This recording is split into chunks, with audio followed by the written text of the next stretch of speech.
nag-promote. Kasi grabe ang ginawa nitong mamang ito, no? Talagang sinakripisyo niya, pangalan ng pamilya niya, yung dangal ng kaklase niya, ng institusyon kung saan siya nag-aral, no?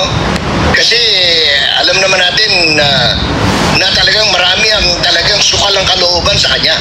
Opo. Dahil sa ginawa niya, hindi lamang kay Pastor Kibuloy, hindi lang kay Vice President Estrada, Duterte, lalong-lalo na kay Presidente Duterte. So talagang kung magtatanong ka ngayon, lalabas ka sa kalye, walang natutuwa, no? Sa ordinaryong tao. Kaya lang, siyempre si Presidente natutuwa dahil alam niya na itong kanyang inappoint, talagang susunod sa mando niya, no? Kasi ito matagal ng obsession. Mr. Torre is a political animal. He's not more than being an officer and a gentleman of the Philippine National Police. This guy is a political animal. Ito ang pagtatalaga ng bagong hepe ng Philippine National Police sa katauhan ni Police Major General Nicolas Torre. Ano bang masasabi mo dito? Well, unang-una, ito ang kauna-unahang pagtatalaga ng isang nagtapos sa Philippine National Police Academy. Very historic ito sa bahagi ng PNPA at saka Public Safety College.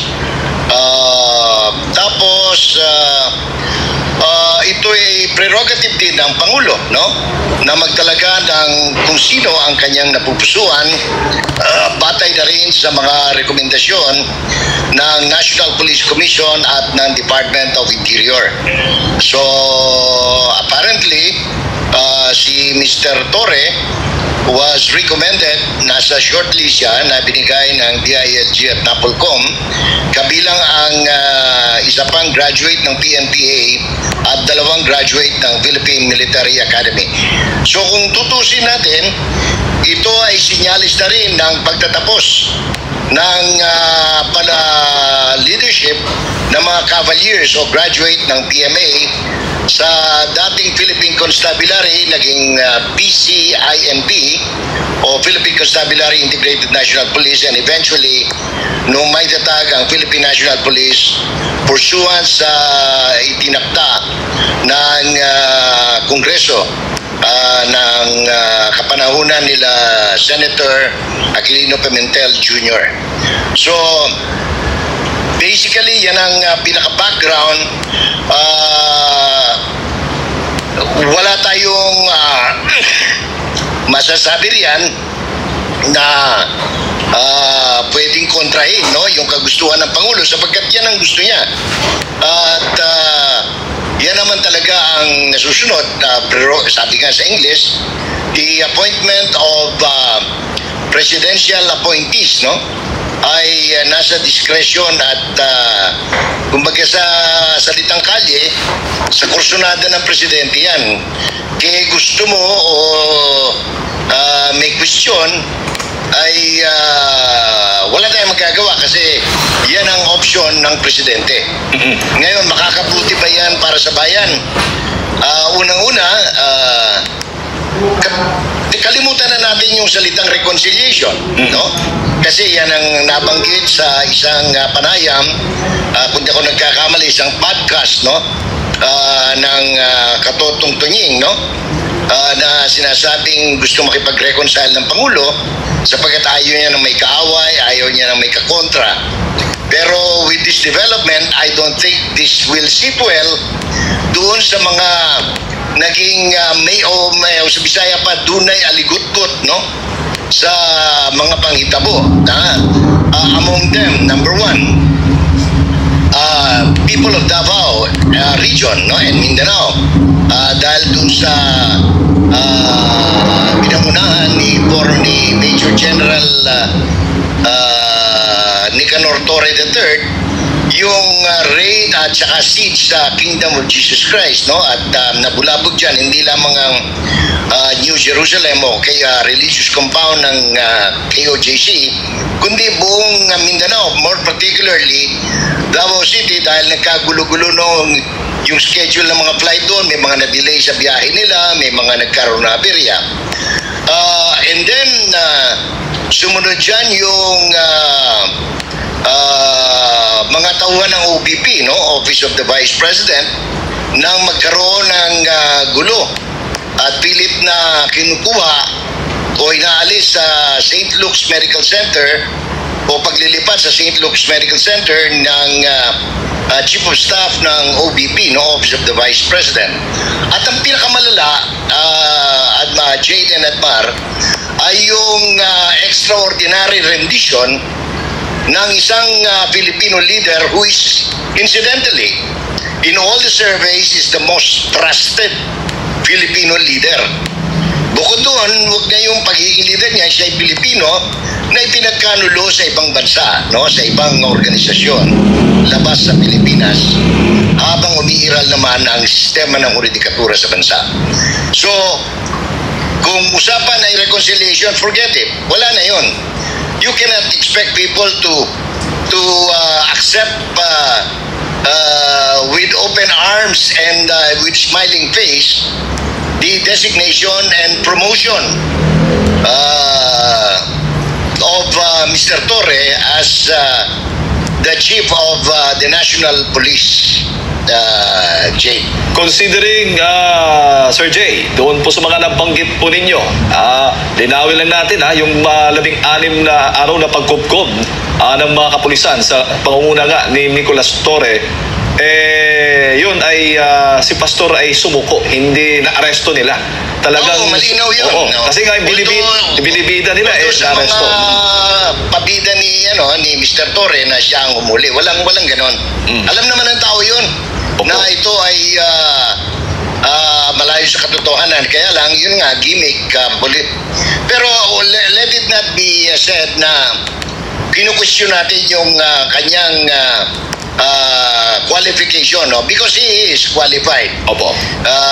to become a national police chief, no? Depende nga sa panlasa ng Pangulo. At in this particular case, mas pinili ni Presidente, siyempre yung tauhan na sa tingin niya ay sumusunod at makakasunod sa lahat ng kanyang kagustuhan o alituntunin o nais mangyari sa ating bansa, no? Sa ilalim ng kanyang liderato. Opo. Kaya po, nabanggit po ninyo yung lahat ng kanyang mga ginawa noong mga nakaraan. Considering that, ano yung expectation mo naman ngayon na naging hepe na siya o magiging hepe na nga o ng Philippine National Police? Dalawang bagay yan. Alam mo, ang problema kasi riyan, hindi fixed term yung panunungkulan ng PNP. Kung nataon niya na ang appointee ay katulad ng pagiging commissioner ng COMELEC o pagiging commissioner ng tawag nito ng COA na or civil service na merong fixed term, kung pwede nating masabi na ngayon nakuha mo na yung na-ambisyon mo, pwede ka nang gawin yung tama kahit na hindi sang-ayon sa gustuhan ng Presidente. Iba ito kasi itong posisyon na ito, anong tawag niyan? Walang term of office.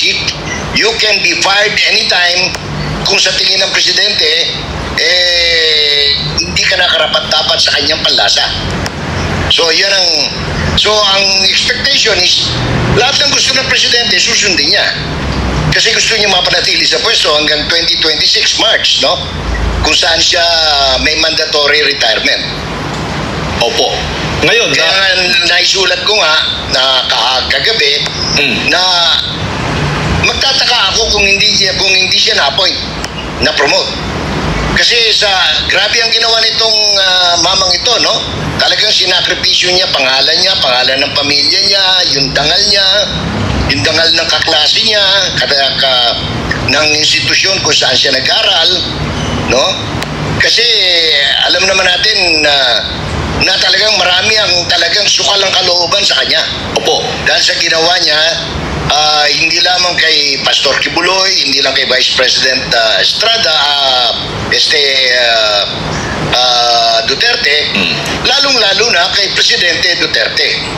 So talagang kung magtatanong ka ngayon, lalabas ka sa kalye, walang natutuwa, no, sa ordinaryong tao. Kaya lang, siyempre si Presidente natutuwa dahil alam niya na itong kanyang inappoint talagang susunod at susunod sa mando niya, no? Kasi matagal ng obsession. Mr. Torre is a political animal. He is not more than being an officer and a gentleman of the Philippine National Police. This guy is a political animal.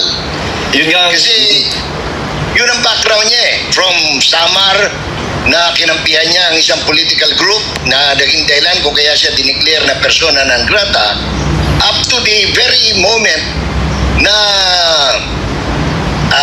kinidnap nila si Presidente Estrada Duterte at dinala doon sa The Hague, no?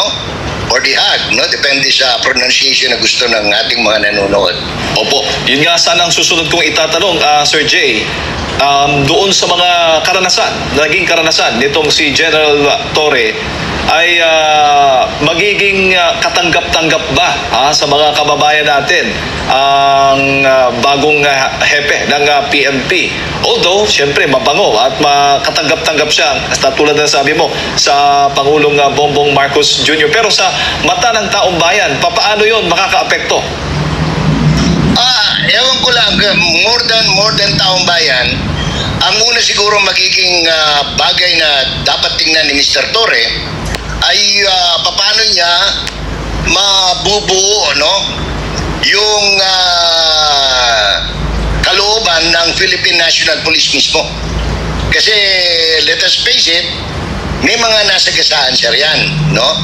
Unang-una, yung mga senior sa kanya, tatlo yung most senior sa kanya, no? Tatlong Lieutenant General. Tapos may mga tauhan yan, may mga kakampi rin yan. Tapos merong mga idealist din na mga junior officers na alam naman natin na pasikreto lang kung magreklamo, pero so isa yan sa unang dapat niyang asikasuhin, no? Kasi kung hindi niya maasikaso yun, malaki problema. Remember, meron ng lamat at ito ay pinakita na sa pamamagitan ng absentee voting, no, local absentee voting, kung saan yung men in uniform, police included, ay nagsabing talagang ayaw nila doon sa mga bataan ng presidente. Ito, hindi lang bataan, talagang lahat ginawa na niya, no? Opo. Lahat ginawa niya, lahat ng ipag-utos ni Romualdez, lahat ng ipag-utos ng Malacanang, at kung sino pa sinasabi nilang mga reyna sa may BGC, talagang sinunod niya. So, kasi gusto nga niya makuha yung posisyon na yan. At hindi ko naman minamasama yun sapagkat ambisyoso yung tao Wala kang magagawa, no? Talagang, kumbaga, hindi lang niya ambisyon, obsession niya yon na maging PNP chief. Opo. Pero sa inyo po, Sir Jay, yung nakikita, yung ginawa ho ba ni General Torre, yung mga nabanggit po ninyo, nagdulot ho ba ng positibong imahe dito sa pangkahalatan sa Philippine National Police? Hindi lang sa PNP, masamang image din ito sa international. Kasi can you imagine somebody who renditioned the former president, who is most beloved not only by Filipinos but even foreigners, has been promoted, no, to head the national police. So malaki talagang malaking step ang gagawin nila to erase this, no? Kung alisin nila o mapapaniwala nila ang taong bayan, more especially the rank and file in the Philippine National Police. Hindi tayo nag-iintriga kasi pagkahapon lang ng hapon nung lumabas yung balitang yan, yung mga junior officers na nakakauwi nakakausap ko, nagpapadala ng mensahe, patago nilang sinasabi, we withhold nyo lang pangalan namin, ganito. Kasi sinasabi nila yung hindi nila kagustuhan. Remember, may malaking problema na kaagad yan. 53 officers of the Philippine National Police from Davao region were farmed out to far-flung areas as far as Cordillera Autonomous Region, Catanduanes, Romblon, economically dislocating them, including their families, no? So, ang laking sama ng loob niyan, no, na kinikimkim. Bagamat professional sila, tinanggap nila yung order, pero sa loob-loob niyan, talagang kung pwede lang sabihin na sinusumpa nila si Torre, malamang ganun ang nasa kalooban nila, Jay. Opo. At isa nga sa mga napansin din, Sir Jay, ang nakikita nyo rin ho ba na ang kapulisan, lalo na yung mga namumuno, ay nagagamit sa politika? Alam mo, matagal nang politicize ang PNP na dapat sana hindi, no? Pero mas lumala ngayon. Kung noon ang mga kwento lang naman kasi noon, in the early days of the PNP, PCINP, ay yung binibili yung posisyon, kailangan mo magregalo ng ganito. Ngayon iba na eh. Ha? Yung dumating na doon sa punto na gagawin mo kahit alam mong baluktot yung order, gagawin mo because you wanted to keep your position or get a higher position, no? Like for example, example na lang natin, ito si Police Brigadier General Jean Pardo. He is supposed to be a regional director of Region 3. Pero ba anong ginagawa niya at the time na inirindisyon si Mr. Duterte patungong the Netherlands? Kung tutusin mo, dapat nandun siya sa Pampanga, nandun siya sa Nueva Ecija, kung saan, no? Pero nandun siya sa airport, nandun siya sa airbase.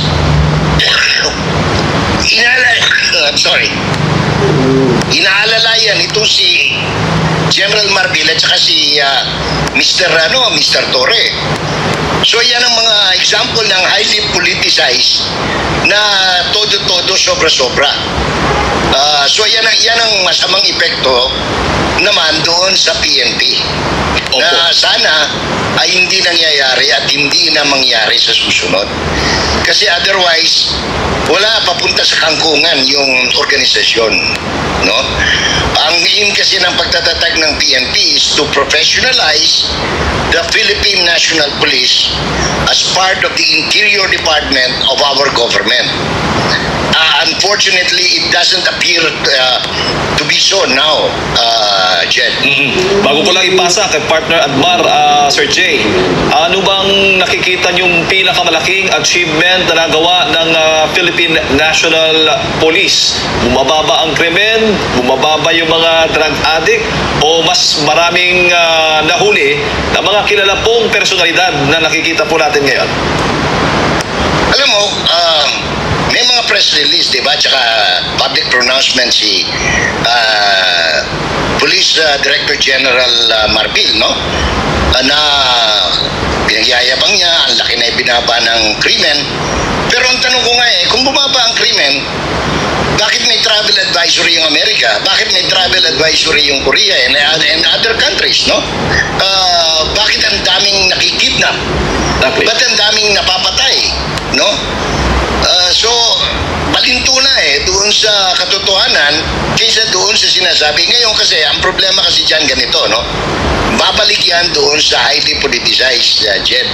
Kasi yung mga, halimbawa, station commander ka, no? Sa bayan ng, saan ka, Jed? Taga Davao, sir. Davao. Halimbawa, Bukidnon, no? Huwag na sabihin Davao, baka sabihin lang, masyado tayong obvious. Isang munisipyo ka sa Malay-Balay, halimbawa. Siyempre, dahil nakikita mo, ito lang paraan para umasenso ka, yung happy dyan, pagagandahin niya yung report. Diba? Sasabihin niya, sir, ang napatay dito ngayon sa nakalipas na 30 days kasi may monthly report sila ano lang 10. di ba? Mm-mm. Kung talagang napatay, iba-iba dyan. Merong homicide, merong murder, may kung ano-ano, di ba? Tapos, padadali niya yung report sa provincial commander. Doon sa provincial commander, halimbawa ng Bukidnon. Siyempre, yung provincial, yung coronel doon, na gusto rin magpalapad ng papel dahil politicized ka.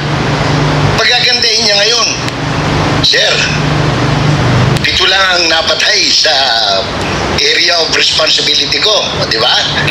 O, di, maganda lalaki siya. O, mababaho ang krimen, no? Kahit na 10 yung nakawan, report niya 7 lang. Kasi magpapapogi nga eh. Pagdating naman sa region, doon sa report, siyempre yung isang estrella o coronel pa lang yung regional commander, magpapagandang lalaki rin yan para makuha niya yung estrella o madagdagan yung estrella sa balikat. Sasabihin niya, Sir, 5 lang ang napatay, 5 lang ang nakawan. O, di, siyempre, ganda, okay ito, bumaba ng 50% yung crime rate, di ba? O, siyempre, yung PNP chief, gusto rin magpalapad siyempre ng papel sa anong tawag nito, DILG, tsaka sa NAPOLCOM, no? Kasi gusto niyang either ma-extend yung kanyang term of office o gumanda yung kanyang image so that pag nag-retire siya, baka pwede siyang ma-appoint na ambassador sa Laos o sa Cambodia, no? Ganun yun eh. Saksi tayo sa nangyayari sa nakaraan.